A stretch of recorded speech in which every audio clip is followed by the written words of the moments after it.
I wrote that verse on Misconceptions 3. I started that verse with that line. Really? I said, like Donald Trump up in a, they shocked to see us. Like, no, I said, I remember in my phone, I think I wrote like Donald Trump up in a taqueria. I was like, that would be hilarious. Because he made me mad because of how he talked about the Latino community. Like, we're gonna build a wall, those people, like immigration, like just like the way that he was like, I mean, I don't like,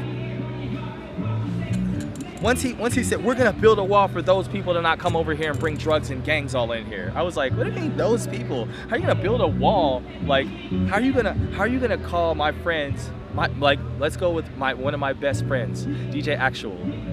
All right? He's Mexican and Chilean. He's from California. So he's from the United States. How are you gonna regard my friends that are from the United States like me? We're both from California, and like disregard one, an entire country, two, like just be ignorant, you know? And I was like, this dude's kind of racist. This is kind of a bigot. Why isn't anyone standing up for these people?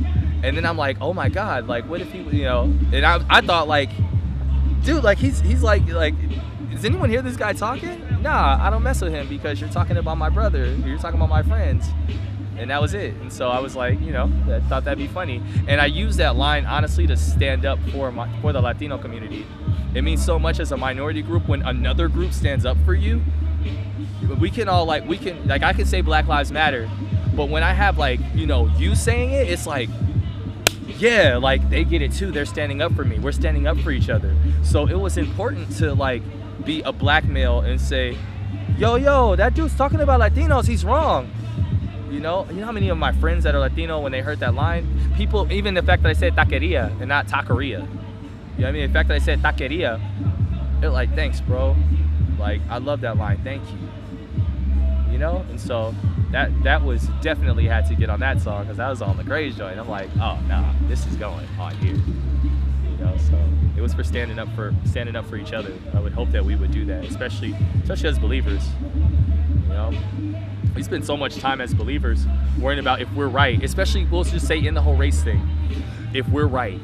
You know, if I'm a white evangelical Christian, you know, I'm telling my side of the story versus another one, another versus black versus Asian versus this, and we're worried about if we're right.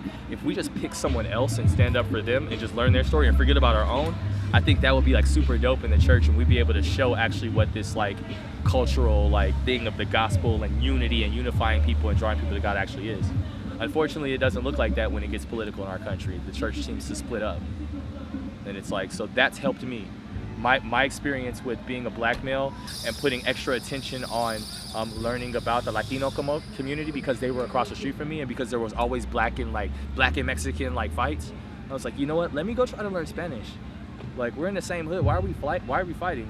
Once I like got into that, started learning Spanish, started like actually caring about that, like, it broadens like the human side of it, and it allows you to be able to really make an impact.